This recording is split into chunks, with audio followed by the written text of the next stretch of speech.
e então teremos um espaçozinho para perguntas. Tudo bem? Qual a grande doutrina? A principal doutrina que caracteriza uma igreja genuinamente evangélica. Eu quero a principal. Vou ajudar um pouquinho. A reforma do século XVI se firmou num tripé: sola fide, sola gratia e sola escritura. Três grandes doutrinas. Qual das três é a principal? Qual? Pode falar. Salvação pela graça. Esta é a grande doutrina que nos caracteriza.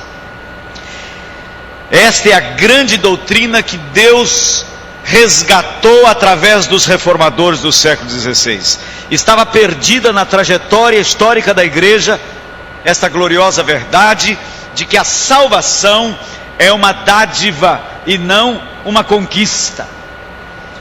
No bojo do cristianismo histórico começou, ou melhor, foi perdido de vista que a salvação é presente. O cristianismo então, e povos que foram cristianizados à força, na bota do soldado romano, nações foram cristianizadas. O cristianismo veio para o Brasil na bota do soldado português. A fé foi imposta, e então o que se ensinava é que a salvação haverá de ser uma conquista. É como se Cristo estivesse no topo de uma escada e aquele que desejasse a salvação teria que subir os degraus para poder chegar até Jesus. Domine o mau gênio, domine a imoralidade, vá subindo cada degrau. Mas se escorregar e cair, começa tudo de novo. Essa é a mesma doutrina da metempsicose ou transmigração da alma, ou a mesma doutrina do espiritismo, com outra roupagem. A doutrina da... como chama dentro do espiritismo? Reencarnação. Em que o homem é que trabalha para a sua salvação. Evangelho é a grande notícia de que Jesus não está no topo de uma escada. Ele está ao rés do chão, dizendo: vinde a mim, todos vós que andais cansados e sobrecarregados, e eu vos aliviarei. Por isso nós chegamos. Por isso eu cheguei. Se houvesse um degrau, eu não daria conta, nem você. Então um dia nós recebemos graciosamente a dádiva. Não foi conquista nossa, por isso não temos de que nos gloriar. Salvação então é dádiva. Pela graça sois salvos mediante a fé, e isso não vem de vós, é dom de Deus, não vem das obras, para que ninguém se glorie. Mas e a santificação? Então a salvação é um ato de receber e não de fazer. E a santificação? Fazer ou receber? Aventure-se. Ouvi alguém falando meio acanhadamente, com vergonha de errar: fazer. Parece-me que a nossa cabeça pensa assim: a salvação foi dádiva, mas a santificação é por nossa conta, é para os nossos músculos espirituais. E por isso nós achamos que santidade é algo inacessível. Da mesma maneira que um católico sincero acha que ninguém pode dizer-se salvo, por quê? Porque se afirmar a minha salvação é uma grande pretensão, se eu cresce que era uma conquista, realmente seria uma pretensão. Mas sendo dádiva, de que eu estou sendo arrogante? eu não a mereci, foi presente. Por isso nós podemos afirmar a segurança de estarmos salvos, porque não dependeu de nós, foi pura graça. Mas nós pensamos que a santificação não, e por isso ela nos parece inatingível, inacessível e até mesmo nem desejável, porque parece que santos são pessoas estranhas. Nós lembramos daqueles santos medievais, daquelas pessoas como o chamado Santo Antônio, ficou 37 anos sozinho numa região deserta, tentando vencer o pecado, e depois de 37 anos ele voltou ao convívio da sociedade, declarando que não havia adiantado nada, porque descobriu que o pecado estava na mente, não era no relacionamento. A chamada Santa Teresinha tinha vermes que ela tinha na cabeça, que produziam dores terríveis, e quando algum desses vermes caía ao chão, ela o apanhava e o recolocava na cabeça novamente, e o chamava de meu anjinho, porque aquilo produzia dores horríveis, e através então da dor, do sofrimento, ela estaria se purgando. Este é um conceito medieval que invadiu a fé cristã. Então nós achamos que santos são pessoas meio estranhas, e aliás tem alguns santos meio estranhos realmente. Eu não sou muito atraído por alguns tipos de santos, que você não pode nem contar uma piada perto deles, que eles ficam escandalizados com você. Eu sou muito atraído pela santidade de Jesus, porque a santidade de Jesus atraía as prostitutas, atraía os cobradores de impostos, desonestos. A santidade de Jesus era atraente, ela não repelia as pessoas. Esta santidade que eu quero. E descubro na Bíblia que a santificação também é pela graça. E eu queria ler um texto muito importante para começar. Abra sua Bíblia em Romanos capítulo 5, versículo 10, o nosso primeiro texto de hoje. Como é que nós podemos voltar para casa hoje, tendo plena consciência de sermos santos? Não só judicialmente. Como é que eu posso ter segurança de viver em santidade prática todos os dias? Por isso daí o título que demos a este livro, Santidade ao seu alcance. A surpreendente revelação bíblica da santificação como obra da graça divina e não do esforço humano. Eu espero que ao final o Senhor tenha revelado esta verdade ao seu coração. E um texto chave para isso é Romanos 5, vamos ler a partir do versículo 8.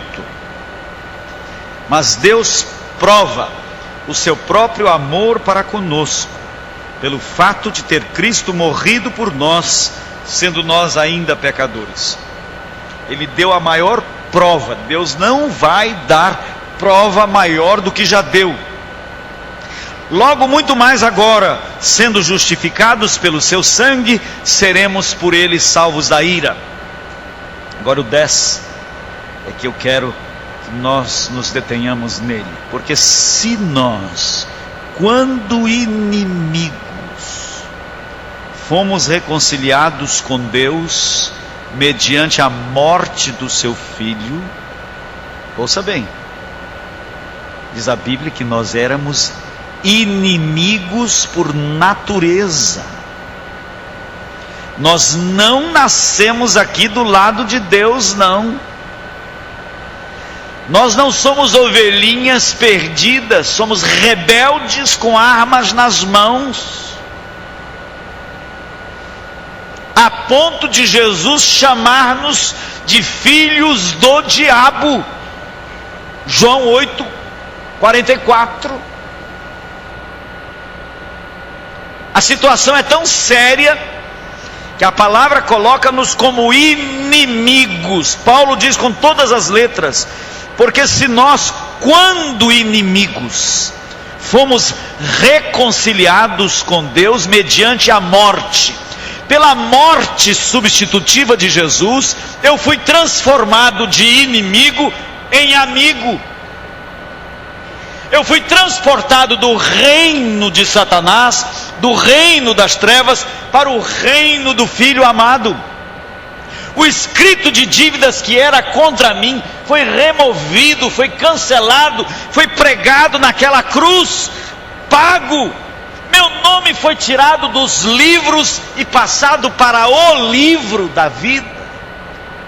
Tudo isto é um ato histórico, aconteceu na minha história. No meu passado eu tinha 19 anos, quando isto aconteceu, quando eu fui salvo de toda a penalidade do pecado, pela morte substitutiva de Jesus. Mas ouçam Paulo, ele diz assim: porque se nós, quando inimigos, fomos reconciliados com Deus mediante a morte do seu Filho, muito mais agora, estando já reconciliados, seremos salvos pela sua vida. Salvos de quê? De que salvação Paulo está falando? Ele está escrevendo para pessoas que já foram salvos. Ele está escrevendo agora para amigos de Deus, reconciliados, para pessoas que foram salvas de toda a penalidade do pecado, não restando mais nada, nenhuma dívida. Ele está dizendo para essas pessoas que agora, que são reconciliados, que são amigos, que elas serão salvas pela vida de Jesus, não pela morte. De que salvação Paulo está falando? Ele está falando de outra salvação. Quando nós ouvimos a palavra salvação, nós pensamos quase imediatamente em termos de eternidade, de sermos salvos para vivermos com Deus na eternidade. Mas Paulo está falando aqui de outra salvação. Eu já fui salvo. É um ato histórico de toda a penalidade do meu pecado pela morte substitutiva de Jesus. Mas eu estou sendo salvo do domínio do pecado pela vida substitutiva de Jesus. E eu serei salvo da presença do pecado pela volta gloriosa de Jesus. A maior parte do Novo Testamento concentra-se em nos esclarecer como podemos ser salvos hoje do domínio do pecado pela vida de Jesus em nós. Cristo em vós, a esperança da glória.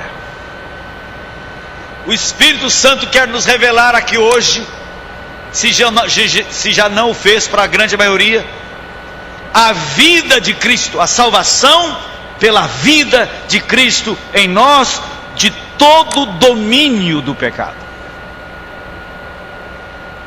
Vamos agora então para um texto-chave. Este texto foi chave para a minha vida, para a compreensão desta verdade. Marcos capítulo 6. Deus usou este texto para abrir os meus olhos para esta verdade. Marcos 6:30. Um texto tão conhecido sobre a primeira multiplicação dos pães. Voltaram os apóstolos à presença de Jesus e lhe relataram tudo quanto haviam feito e ensinado. E ele lhes disse: vinde repousar um pouco à parte, num lugar deserto, porque eles não tinham tempo nem para comer, visto serem numerosos os que iam e vinham. Então foram sós no barco para um lugar solitário. Muitos, porém, os viram partir e, reconhecendo-os, correram para lá a pé de todas as cidades e chegaram antes deles. Ao desembarcar, viu Jesus uma grande multidão e compadeceu-se deles, porque eram como ovelhas que não têm pastor, e passou a ensinar-lhes muitas coisas. Em declinando a tarde, vieram os discípulos a Jesus e lhe disseram: é deserto este lugar e já avançada a hora, despede-os para que passando pelos campos ao redor e pelas aldeias, comprem para si o que comer. Porém ele lhes respondeu: dai-lhes vós mesmos de comer. Disseram-lhe: iremos comprar 200 denários de pão para lhes dar de comer? E ele lhes disse: quantos pães tendes? Ide ver. E sabendo eles, responderam: 5 pães e 2 peixes. Então Jesus lhes ordenou que todos se assentassem em grupos sobre a relva verde. E o fizeram, repartindo-se em grupos de 100 em 100 e de 50 em 50. Tomando ele os 5 pães e os 2 peixes, erguendo os olhos aos céus, abençoou, e partindo os pães, deu-os aos discípulos para que os distribuíssem, e por todos repartiu também os 2 peixes. Todos comeram e se fartaram, e ainda recolheram 12 cestos cheios de pedaços de pão e de peixe. E os que comeram dos pães eram 5.000 homens. Só de homem tinha 5.000, sem contar mulher e criança. Mulheres, vocês têm que ser mais gratas a Jesus, porque Jesus é que deu dignidade a vocês. Elas nem contadas eram. Então eu presumo, só olhando daqui, tem muito mais mulher aqui do que homem, que lá naqueles dias não devia ser diferente. Então, numa estimativa bem por baixo, provavelmente deveria estar ali no mínimo 10.000 pessoas, ouvindo Jesus o dia inteiro. E no final da tarde, os discípulos chegam a Jesus com uma preocupação legítima: Senhor, despede-os para que eles encontrem comida, para que saindo aí pelas aldeias encontrem o que comer, para que não desfaleçam de fome. Era uma preocupação legítima. Mas ao invés de acatar-lhes a sugestão, Jesus lhes deu uma ordem perturbadora. Jesus olhou para aqueles 12 e disse: não é necessário despedi-los. Dai-lhes vós de comer. Parem para pensar. Qual é a intenção de Jesus? Será que Jesus esperava que Pedro, líder daquele grupo, comandasse uma corrida às padarias? Vamos lá, gente. Vocês entenderam o recado? Pé na estrada, daqui meia hora, todo mundo de volta com pão para alimentar esse povo. E depois de meia hora, frustrados, extenuados, vencidos, cada um com um punhadinho que não dava nem para o cheiro. Para muitos de nós, o cristianismo é isto. Houve uma época na minha vida que eu cheguei a pensar que Jesus era meio sádico, que nos dava ordens impossíveis. Se alguém lhe bater numa face, ofereça-lhe a outra. Se alguém olhar com intenção impura, já adulterou. Se alguém odiar em seu coração, já matou. Amai os vossos inimigos. Caramba! Se nós entendermos hoje o dai-lhes vós de comer, nós vamos entender o Sermão do Monte. Jesus tinha 3 objetivos quando deu aquela ordem. O primeiro era levá-los a avaliar a sua responsabilidade, porque Jesus detectou neles o que eu chamaria de síndrome do avestruz. Dizem, eu não sei se é folclore, que o avestruz enterra a cabeça na areia quando está sendo perseguido. É um comportamento muito absurdo. Mas eu entendo o avestruz. Que quando eu era menino lá em Barbacena, sabe o que é? Mineirinho lá no interior, e brincava de esconder, e quando era minha vez de esconder, eu ficava num canto com os olhos fechados, porque eu pensava assim: se eu não estou vendo ninguém, então também ninguém está me vendo. E obviamente que eu me tornava uma presa mais fácil. Deve ser o raciocínio do avestruz. Jesus detectou nos seus discípulos essa tendência de querer fechar os olhos para os problemas da vida. Despede esse povo. Dizem que o senhor Jânio Quadros fez um ótimo governo quando na prefeitura de São Paulo. Sabe por quê? Porque os ricaços que desciam das suas mansões no Morumbi ficavam incomodados com o lixo humano na periferia, ali nas margens do Rio Pinheiros. E o seu Jânio Quadros então varreu todo aquele lixo humano para a periferia. Agora os ricaços podem descer sem o incômodo visual. Isso para alguns é bom governo. Afasta para longe. Nós não queremos olhar a miséria humana, o sofrimento humano. A fé cristã não é escapista. A fé cristã não promove a alienação. A fé cristã é confronto com a dor. A fé cristã é a cruz. Por isso Jesus queria que os discípulos não escapassem daquela situação. Não escapem não. Enfrentem o problema. Isso me comunica que Deus tem a intenção de que nós sejamos santos como Ele é santo. E o que aquilo produziu nos discípulos? Quando você lê o Sermão do Monte, o que o Sermão do Monte provoca em você? O que aquela fala de Jesus teria provocado naqueles discípulos?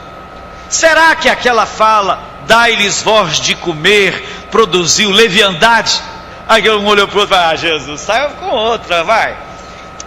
Vem com essa não, vai. Você é um gozador, não, nós damos de comer para essa alimentação dessa multidão. Será que eles foram levianos? Tem muita gente que lê o Sermão do Monte e diz: dá outra face. Que isso? Gozação de Jesus, só pode. Não olhar com a intenção impura. Quem que não olha? Que é isso? Eu não acho que os discípulos ficaram levianos. Eu acho que eles ficaram perplexos. Diante do dai-lhes vós de comer, um olhou para o outro. Você entendeu o que ele falou? Nós darmos de comer para essa multidão. E quando Jesus os percebeu perplexos, ele fez uma pergunta. E Jesus espera nossa perplexidade. Crente, você é crente há quanto tempo? Talvez você nunca encarou o dai-lhes vós de comer. Talvez você nunca encarou sede santos, porque eu sou santo. Talvez você nunca encarou o Sermão do Monte com seriedade. E talvez você nunca ficou perplexo diante do padrão de excelência do reino de Deus. Quando Jesus percebe os discípulos perplexos, ele fala: quantos pães tendes? Ide ver. Aí acho que um olhou para o outro e falou: nem pensamos nisso. Quem sabe muita gente trouxe lanche. A gente reúne tudo, faz um piquenicão que dá para quebrar o galho. Aí eles saíram atrás. O segundo objetivo de Jesus era levá-los a avaliar a sua disponibilidade. Do que dispomos? Eles saíram à procura. E descobriram o quê? Do que dispunham? 5 pães e 2 peixes. O que era 5 pães e 2 peixes para mais de 10.000 pessoas? Nada.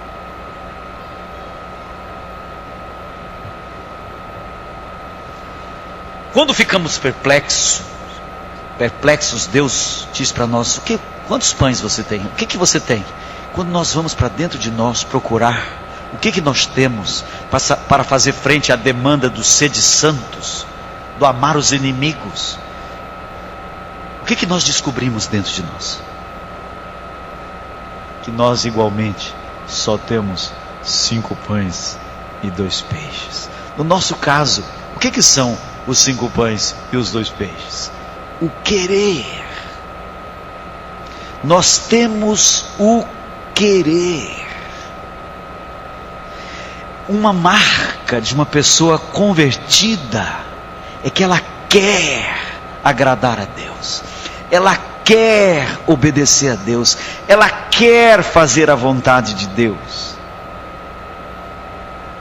Uma pessoa não convertida não tem fome de obediência, mas aquele que nasceu de Deus, ele tem o querer. E quem operou em nós o querer? Foi Ele. Como fruto da conversão, nasceu dentro de nós o querer. Mas o nosso querer assemelha-se a 5 pães e 2 peixes para 10.000. O querer amar os amáveis não me dá força para amá-los. O querer ser limpo de olhos não me capacita a sê-lo. O querer dar a outra face não me dá forças. Não basta o querer. Mas a palavra diz que é Ele quem opera em nós tanto o querer como o realizar. Você já tem o querer, você já constatou a realidade. E quando Jesus então olha, os discípulos olham para Jesus lá na frente e eles reconhecem que só tem 5 pães e 2 peixes, caem na real. Eles atingem o objetivo máximo de Jesus, que era levá-los a avaliar a sua total impossibilidade. E então eles veem Jesus de mãos estendidas. Eu fiz o mundo a partir do nada e posso alimentar essa multidão com os seus 5 pães e 2 peixes. E ele então pega aqueles pães e os quebra e os multiplica. E ele opera o realizar. Resta saber se você quer colocar os seus 5 pães nas mãos dele, para ele quebrar você. E amanhã nós vamos falar sobre quebrantamento. O que é uma pessoa quebrada? Diferente de uma pessoa endurecida. Jesus pega aqueles 5 pães e os quebra e multiplica e alimenta toda a multidão, e ainda sobram 12 cestos.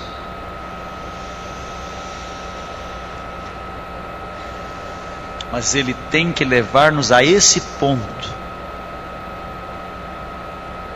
para que ninguém se glorie, diz a palavra. Isso tem que nos levar para o outro texto, João capítulo 15.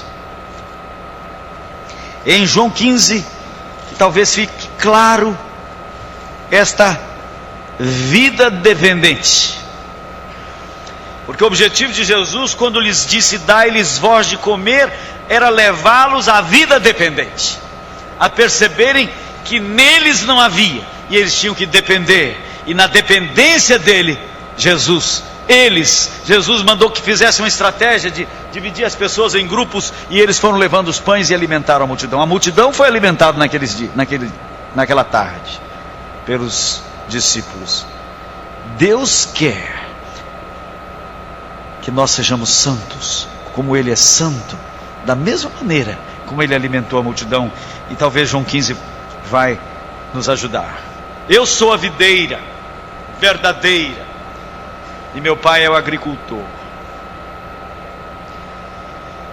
Eu sou a videira e vós sois os ramos. Quem permanece em mim e eu nele, esse dá muito fruto, porque sem mim nada. Permitam-me outra figura. Jesus poderia estar dizendo, eu sou a central elétrica e vocês são as lâmpadas. Nós somos iguais a uma lâmpada. Nascemos no supermercado do diabo. Pegue uma lâmpada lá no supermercado, segure bem firme e grite para ela, brilha lâmpada, brilha, você foi feita para brilhar. Não vai brilhar, não tem energia nela. Mas se você pegar aquela lâmpada e colocá-la no bocal e acionar o interruptor, vai entrar um poder nela e ela vai brilhar. Conversão foi isso. Mais de 60 vezes no Novo Testamento aparece a expressão em Cristo. Quem está em Cristo. Nós fomos comprados do reino das trevas e colocados em Cristo. E a vida dele entrou em nós. E é o poder dele que se aperfeiçoa na nossa fraqueza. Mas existe interrompedor. O que é interruptor senão um interrompedor? Quando desligamos o interruptor, a corrente não passa. Vocês já viram que para o interruptor não precisa desencostar os fios 1 metro de distância para a corrente não passar. A distância de um fio de cabelo impede a corrente. É neste sentido que afirmamos que não há diferença entre pecados, quando na realidade há diferença entre pecados. Há uma diferença enorme você odiar alguém no coração do que descarregar um revólver sobre uma pessoa. As consequências são muito maiores. Só que Jesus, no Sermão do Monte, Ele estava nos dando a grande bênção de vivermos numa sintonia fina. O Sermão do Monte tem por objetivo ajudar-nos a perceber o pecado no seu nascedouro, para que nós nos religuemos. Se eu desligo o interruptor, corta a corrente, a lâmpada apaga. Mas eu não preciso passar o dia inteiro apagado. Agora, se eu chamo o olhar cobiçoso de adultério, olha que, ao invés do Sermão do Monte ser um alvo inatingível, ser um padrão castrador, o Sermão do Monte é libertador, porque ele nos coloca diante de um sistema em que me revela a verdade sobre mim à medida que eu caminho. Se eu olho com olhar impuro, cobiço sexualmente uma mulher, plim, apaga minha lâmpada.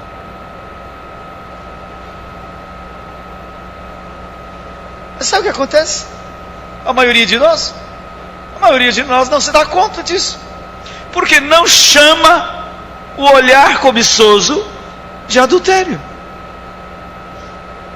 e ele fica apagado, e ele fica muito mais vulnerável a chegar ao ato. Vamos imaginar que esses dias aqui, o Israel não está aqui agora, vamos dizer que o pastor Israel me fira com uma palavra, me ofenda. Eu por fora posso me segurar, mas lá por dentro, meu coração, eu o mato no meu coração. Plim, apaga minha lâmpada. Minha lâmpada fica apagada por causa do pecado dele, por causa do meu pecado. Eu vou embora na sexta-feira e vou embora amargurado. Passo a semana amargurado. Mas Israel não podia ter falado aquilo, e não sei o que mais grande. Minha esposa não podia ter feito aquilo.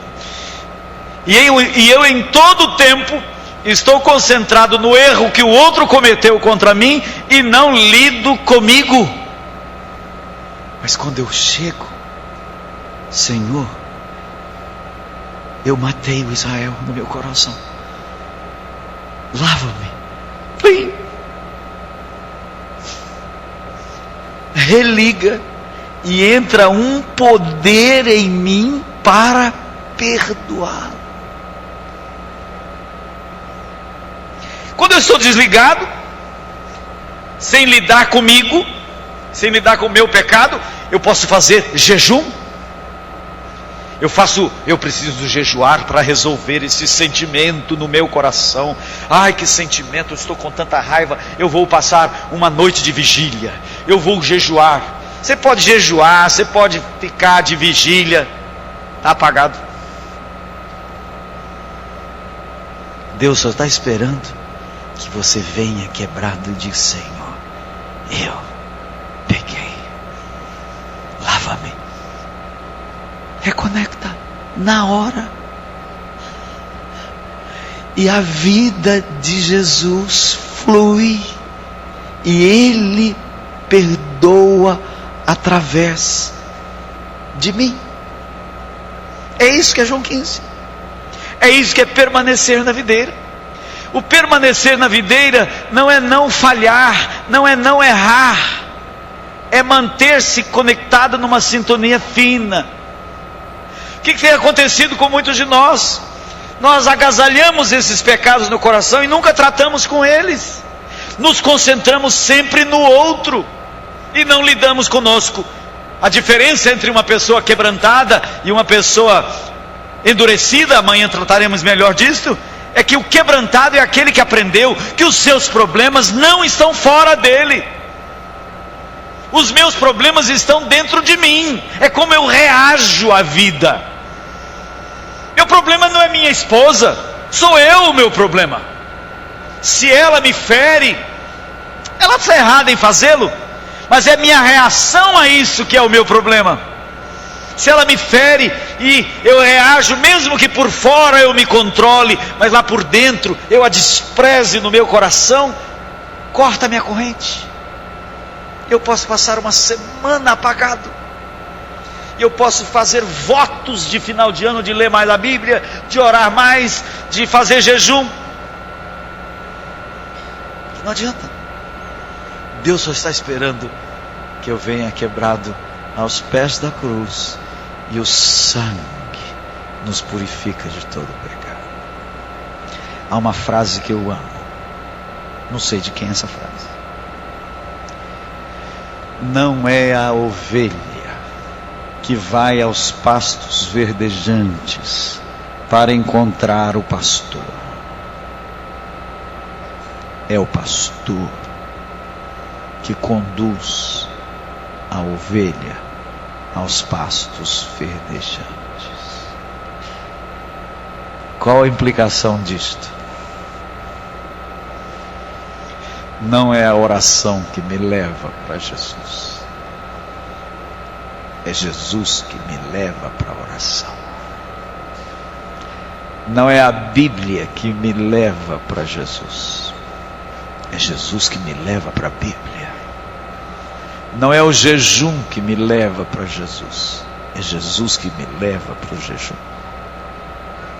Eu só preciso estar nele. Por isso precisamos ir para 1 João. O texto da alegria completa. Eu disse que seria o tema desta noite.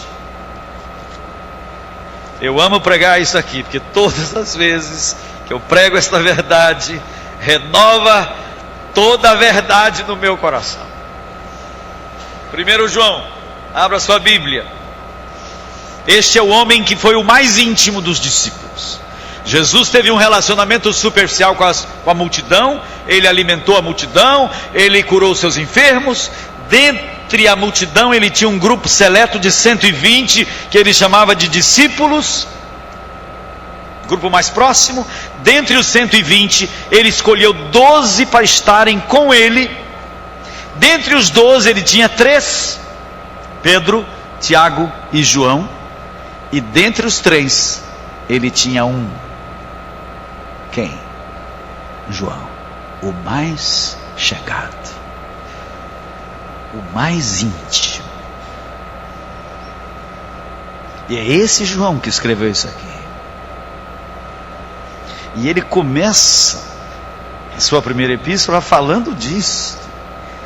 Aquele que temos visto com os nossos próprios olhos, que contemplamos, nossas mãos apalparam com respeito ao verbo da vida. Ele está dizendo, aquele que eu abracei, que eu convivi na intimidade. O que temos visto e ouvido anunciamos a vós outros. E ele diz assim, essas coisas vos escrevemos para que a nossa alegria seja completa. A mensagem que da parte dele eu recebi de primeira mão. A mensagem da alegria completa. Ouçam bem. A mensagem que eu recebi da parte dele é a mensagem da alegria completa que ele fala antes aqui. É esta, que Deus é luz e não há nele treva nenhuma. Que Deus é autenticidade. Que Deus é tudo nas claras. Que Deus não tem cartas na manga. Que em Deus não há subterfúgios. Com Deus é tudo às claras. Se dissermos que estamos em comunhão com Ele, mas vivemos escondendo debaixo do tapete, vivemos nos camuflando, vivemos nos escondendo, nós vivemos uma farsa.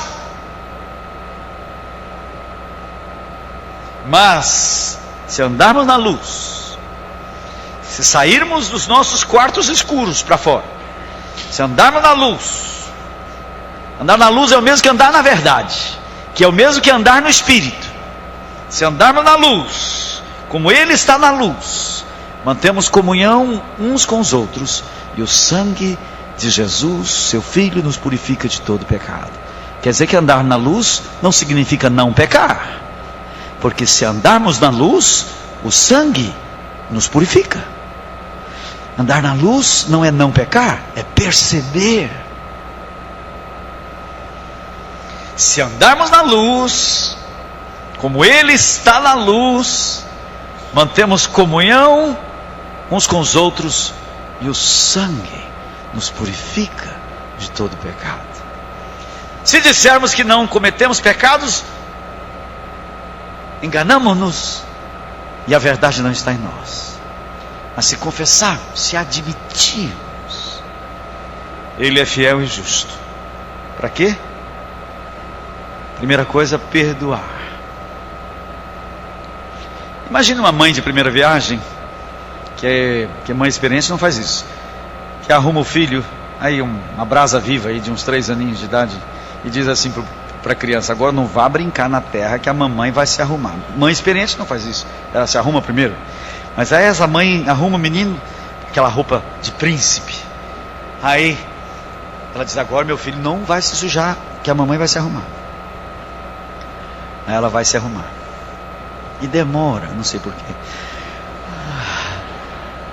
Quando ela vem prontinha para sair, o menino parece que chegou de um rali nas montanhas, está imundo dos pés à cabeça. Ela olha com um olhar bravo para ele, e ele começa a chorar: mãe, mãe, me perdoa, mamãe, que eu me sujei todo. Ela vai perdoar, não vai? Mas vai sair com ele daquele jeito? Vai tirar aquela roupa toda suja, vai dar aquele banho, vai colocar outra roupa de príncipe, né?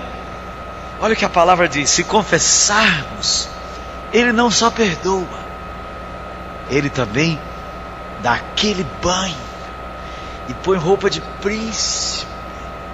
Aí agora a mãe pode ser que ela saia com o filho assim: ô moleque, você vai ver da próxima vez eu te pego.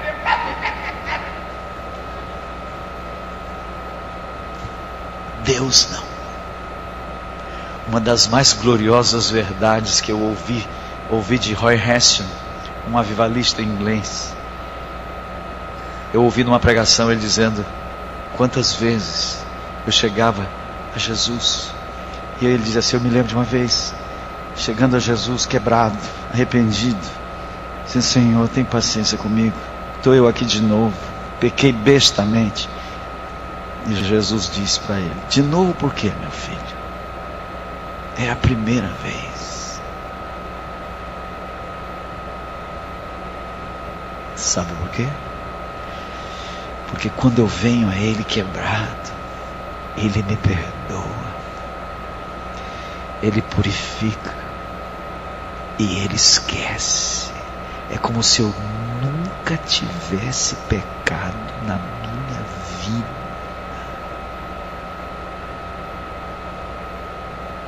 É só por isso que eu posso estar aqui falando para vocês. Porque eu sou ótimo, porque Ele é ótimo. Eu posso andar limpo.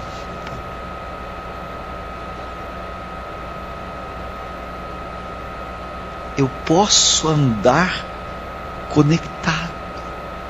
Eu não preciso passar o dia inteiro desconectado. Se alguém disser, ele vai dizer aqui, se alguém disser que nunca se desconecta, engana-se. Mas ele diz assim: eu estou escrevendo essas coisas não para vocês se desconectarem, mas se acontecer, é para que vocês saibam que tem um advogado junto do Pai para se reconectar. Eu posso viver nessa sintonia fina. Isaías diz que nós somos como o imundo. Isaías certamente tem em mente o leproso. Ele diz: nossas justiças, nós somos como imundo e as nossas justiças como trapos. Certamente ele está pensando nos trapos daquele leproso. Mas me permita uma outra figura. Nós somos como porco. Imagina uma porca que está para dar cria. Pelo tamanho da bichinha vai nascer uma ninhada boa. E quando nasce o primeiro, Você não deixa ele nem abrir os olhos. Você tira do meio dos outros, leva para dentro de casa, dá aquele banho, põe talco, põe roupa branquinha no bichinho, a fita no pescoço. Vai ficar até engraçadinho com aquela tomada no nariz. Mas será que aquele porco está confortável naquela roupa? O que vocês acham? Se você esquecer a porta aberta, para onde vai? Pra lama. Ô, beleza. Ô, vidão, isso é o meu lugar. Até os meus 19 anos eu era um porco lavado. Cresci na igreja, cara de crente, roupa de crente. Mas quando a porta se abria, eu estava na lama. Lá estava meu coração. Pode ser que tenha alguns porquinhos lavados aqui. Religioso. Se acostuma com as coisas religiosas. Tem muita gente que é meramente religioso. Agora vamos imaginar, se fosse possível, só num passe de mágica, alguém transformar o porco num passarinho. Plim! Agora ele é um passarinho de asas branquinhas. Aí ele voa, ele vê os campos verdes, água limpinha, os frutos maduros. Quanto tempo perdido naquele chiqueiro, que maravilha! Aí com os colegas num voo rasante ele se desgoverna e bate lá na lama, se suja todo. Qual será a reação dele? Será que ele vai dizer: oh, que saudade que eu estava dessa laminha, deixa eu me virar por aqui? Vai ter nojo da lama. Vai logo procurar um regato cristalino e aí vai se banhar. O grande problema com passarinhos que estão aqui é que muitos de nós não somos mais porcos, experimentamos o poder da regeneração, fomos transformados em filhos de Deus, mas você suja a asa, o diabo chega, deixa para lá, todo mundo faz isso. Na outra linguagem, desconectou. Nessa linguagem, ficou com a asa suja. Ficou lá.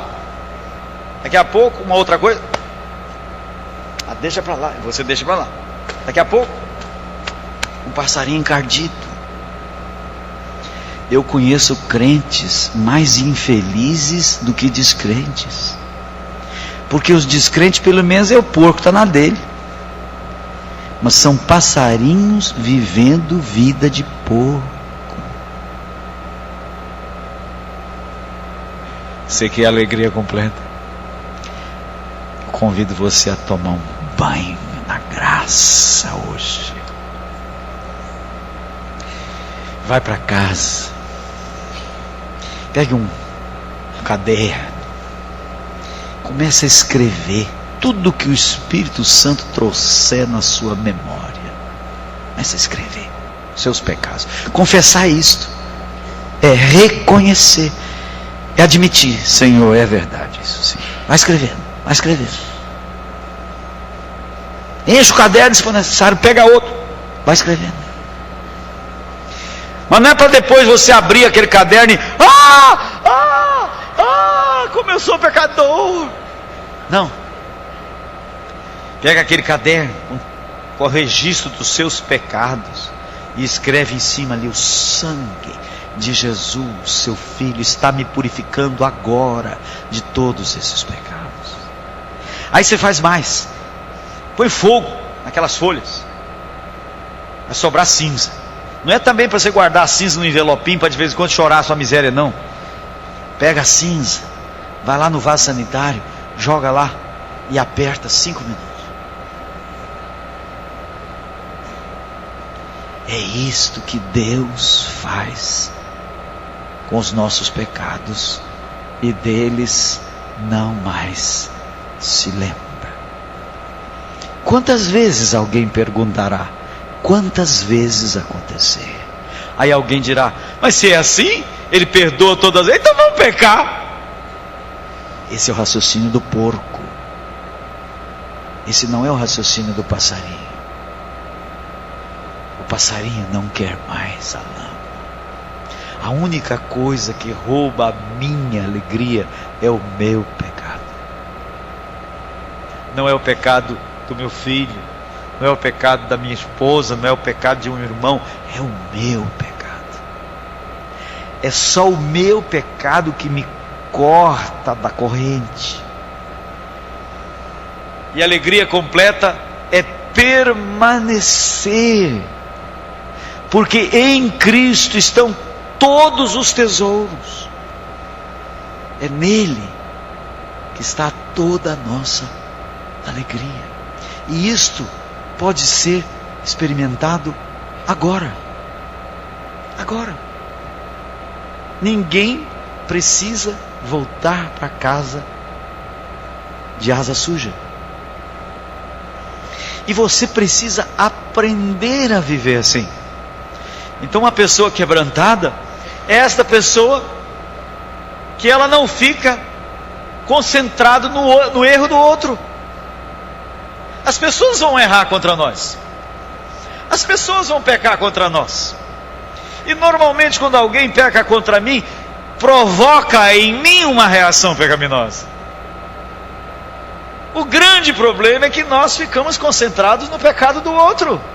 O pecado do outro certamente o desconectou.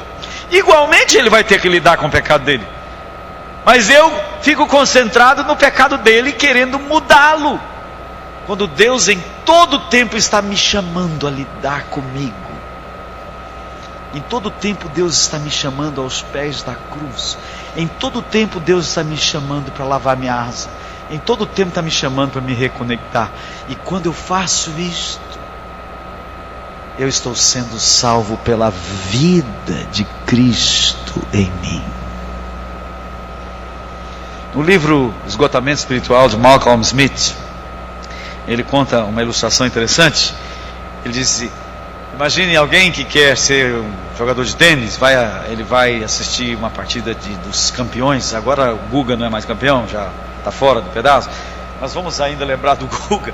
Então o camarada foi ver uma partida de tênis, ficou empolgado com o Guga, quase voava na quadra, sua leveza, sua destreza, impressionante. Então o observador desejou jogar tênis, aí foi, comprou o material de tênis, raquete maravilhosa, primeira qualidade, bolinha maravilhosa, o uniforme perfeito, e foi para a quadra. Mas uma tragédia: quando ele pegava na raquete, a bola ia para um lado, o campo estava no outro lado. Aí ele deu um passo além. Ele contratou o tenista para ser seu treinador. Aí o Guga deu aulas e mais aulas na escola dominical do tênis. Ele estudou na Bíblia do tênis, decorou o versículo do tênis, fez oração do tênis. Mas quando ele pegava na raquete era uma tragédia. Aí ele dizia assim: imagine se fosse possível aquela pessoa convidar o tenista para entrar dentro dele, tomar suas mãos, seus pés, sua mente e jogar através dele. É isso que o Espírito Santo está tentando nos comunicar faz tempo. Que o único que consegue viver o Sermão do Monte se chama Jesus de Nazaré. Mas Ele quer viver através de mim. Ele disse que eu sou galho. Ele disse que eu sou galho, que eu estou conectado nele. Se eu não estiver conectado nele, não adianta, que o galho não dá fruto. Porque sem mim, nada podeis fazer. Por isso Paulo dizia: nele eu posso. Mas se o galho não pode dar frutos sem estar conectado, a videira também não pode dar frutos sem galhos.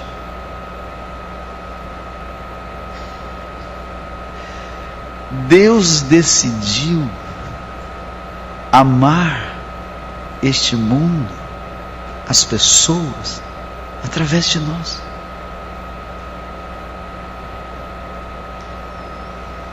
Você não colhe uvas do tronco, só do galho.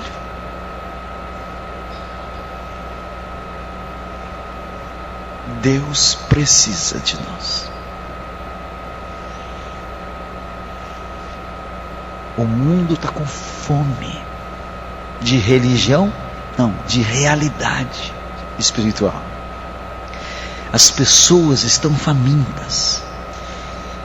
E o plano de Deus é que uma comunidade seja um verdadeiro oásis. Só vi oásis em filme. Imagina aquela pessoa no deserto, se arrastando, toma a última gota d'água, joga a sua vasilha fora e começa a arrastar. Aí ele vê palmeiras, ele vê fontes. Ele se arrasta em direção. Quando chega lá só tem areia. O que ele teve? Miragem. Qual que é o nosso discurso de igreja? É de amor, né? E as pessoas, quando chegam entre nós, se não tiver galhos conectados, nós seremos somente miragem. Mas se nós aprendermos a andar conectados, Deus vai amar os não amáveis através de nós. Esta comunidade se constituirá num verdadeiro oásis, onde as pessoas encontram o fruto do Espírito. É fruto do Espírito: amor, alegria, paz, benignidade, bondade, fidelidade, mansidão, domínio próprio. As pessoas vão encontrar o amor de Deus. Não é que Deus vai amá-los de uma forma toda especial, vai amá-los através de nós. Este é o plano dele. Nem anjo pode participar disso. A Igreja Batista do Itacuruçá, completando quantos anos? 72 anos. Este é o projeto de Deus para esta comunidade. Fazer desta comunidade um oásis. Aqui na Tijuca, aqui na cidade do Rio de Janeiro, você é um galho que seus filhos, que seus parentes, que seus amigos encontrem em você aquilo que é sua alma nela, porque você está conectado. E para tanto, você só precisa. Eu poderia então simplificar a vida cristã a um ponto. A vida cristã então é basicamente simples. Eu só preciso aprender a andar com a mão no interruptor. Eu só preciso aprender a lidar com o meu pecado. E assim eu vivo quebrado. E assim Ele multiplica. E Ele faz. É simples. É simples. Vamos orar. Pai, revela a vida de Jesus, como o Senhor um dia nos revelou a morte substitutiva. Revela-nos as vidas substitutivas, Senhor, para que o teu povo diariamente usufrua da vida de Jesus em nós, para que nós possamos deixar o tenista jogar, deixá-lo viver através de nós. Ensina o teu povo a lidar com o pecado quando este desconecta. Ó Pai, eu te peço isso para a minha vida, e eu louvo ao Senhor, porque ao ensinar, isso me abençoa, isso me enche a alma, porque esta é a gloriosa e simples verdade da graça capacitadora. Que assim o teu rebanho aqui congregado ande quebrado nas tuas mãos, e o Senhor possa então multiplicá-los, multiplicar os pães. É isso que te rogamos, em nome de Jesus. Amém.